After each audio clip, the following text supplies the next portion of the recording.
I had an interesting experience the other day. I went to the keg. I go there because I have food allergies, and they're very careful with people who have food allergies. And the waiter took me to the table, and he said that he had been watching my lectures, and that's a very common experience.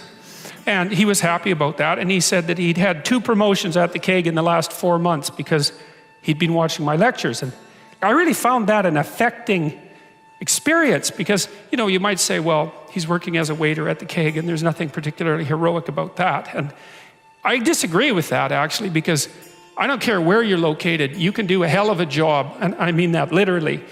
You can take whatever job you have and you can make it a real nice little piece of absolute misery. Or you can act like a civilized human being and notice that no matter where you are, there's a richness and a complexity that's completely inexhaustible right at hand. And then you can take that seriously and you can say, well, I happen to be a waiter at the keg, and he's a young guy, and perhaps that isn't where I want to end up, but it's not nothing. It's a rich environment, and I can make it a lot better if I want to. I can get along properly with my coworkers and not gossip behind their back, and I can treat my customers properly, and if an opportunity comes my way, I can take it, and I can see what happens. And so he said that's what he'd started doing, and that things were working out much better for him. He was in a much better job than he was 3 months ago, and 3 months, that's nothing, right? I mean, that's a nice trajectory. It's an uphill trajectory, and that's what you want, really. An uphill trajectory is actually even better than being somewhere good, as far as I'm concerned, because one of the things that really makes your life meaningful is the clear realization that you're headed somewhere better than you are now. And then it's even better if you also understand that there's a direct causal relationship between the things that you're doing and the steepness of that incline. And so I get a lot of letters from people like that, and they say, well, I've been listening to these lectures and I decided that I'm going to try to take responsibility for my life, and so I've started to stop doing all the stupid things that I know that are stupid that I know I shouldn't be doing, and I've started doing some of the things that aren't stupid that I know I should be doing, which seems pretty obvious, really, if you think about it. But obvious though it may be, that isn't necessarily what people do. And then they write and say, you can't believe what difference that makes. And they're thrilled about it. And so I'm thrilled about it when I get letters like that, because I really don't experience anything as better than a letter like that or a message like that, because it's so good to see things that aren't so good replaced by something better. And I really do think it's an open question. I truly believe it's an open question to what degree we could make things better if that's what we actually aimed at doing. Well, there's 2 modes of being in the world, right? There's one where you adopt the responsibility for living properly, for being properly, and you make the sacrifices necessary for doing that, and then everything will flourish properly.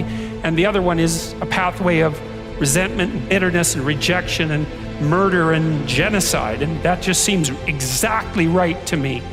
And so if the positive path beckons, if you can actually see what it is, if you can lower yourself enough to see what it is.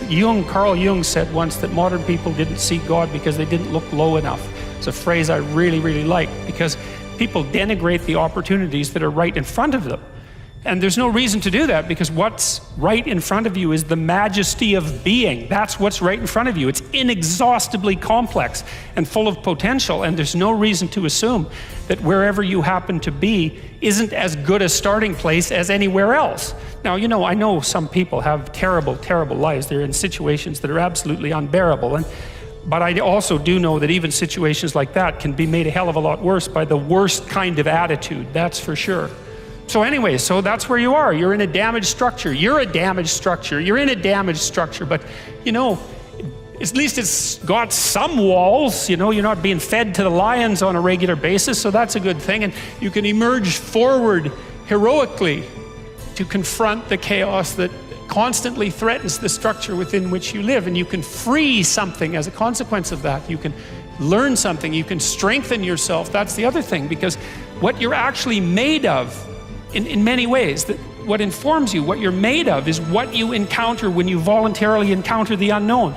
And so the more you voluntarily encounter the unknown, the more you get made of. And the more you get made of, the more there is to you. And then the more you're good at encountering the unknown and restructuring order and calling forth proper order out of the potential of being. And God, you got to think, why wouldn't you do that since you can do that? And it's an endless mystery. I think part of it is that people don't aspire to the highest good because they're deeply ashamed of themselves and their weaknesses and their insufficiencies. And that's not the only reason. I mean, there's the desire to avoid responsibility, and there's all the negative motivations as well, like resentment and hatred and the desire to make things worse. I don't want to give us too much of a break, but it's something like that. It's okay to not be in a very good place if what you're trying to do with that not very good place is make it better. And the fact that things aren't exactly the way they should be at least gives you something to do, and maybe something great to do, because there's no shortage of suffering and trouble that besets the world that you could conceivably ameliorate in some way. And the utility of that and the intrinsic meaning of that is self-evident. So it also makes me curious about nihilism, for example, and despair, because I understand those emotions, I understand them deeply, and the intellectual mindset that goes along with it, but they just seem beside the point to me in some sense, because there are so many things that need doing that all you really have to do is open your eyes and look at them and then decide that you're actually going to do something about them. And you might think, well, what's within my scope of influence is so trivial that it's not worth doing. It's like, it won't stay trivial for long if you do it. Not at all, and I don't think it's trivial to begin with. I really don't believe that anything done right is trivial. My experience in my life has been that anything I actually did paid off. It didn't pay off necessarily in the way that I expected it to pay off. That's a whole different story. But if it was genuine commitment to do something, even if it went sideways and the outcome was really something other than what I expected, the net consequence over time was nothing but good. So every new frontier that can be conquered is an advance forward, and there's no shortage of frontier because we're surrounded by the unknown. We're surrounded by our own ignorance, and we can continually move into that domain, into the domain of chaos, or we can restructure pathological order, and that's the secret to proper being. And so then you encounter chaos that way, and then you can regard yourself as the sort of entity that, despite its insufficiency, has the capability to conquer chaos, despite the danger of that. That's the other thing, because the fact that you're fragile is actually a precondition for your heroism, because if you weren't fragile, then there'd be nothing heroic about doing something difficult, right? Because if you couldn't be hurt or damaged or defeated or end up in failure, then where's the moral courage in the endeavor? It has to be that the fragility is built into the courage. And so it's not a reason not to engage in it at all. In fact, quite the contrary. And so, and so then, what do? Well, you put the city back together, and maybe the way you want it, so that it's functional and efficient and beautiful, and so that people can flourish there, and flourish in a manner that makes them feel that the unbearable catastrophe of being is worth it for the experience. That's what you're aiming at. And it's not an impossibility. It's not an impossibility. And then not only that, not only do you repair the city when you do that, but you make yourself the sort of thing that continually repairs the city. And that's even better. That's the end goal, because it's not the repair of the city that's the goal. It's the transformation of yourself into the thing that continually repairs the city. And so there's just no reason for that not to happen. And the more it can happen, the better.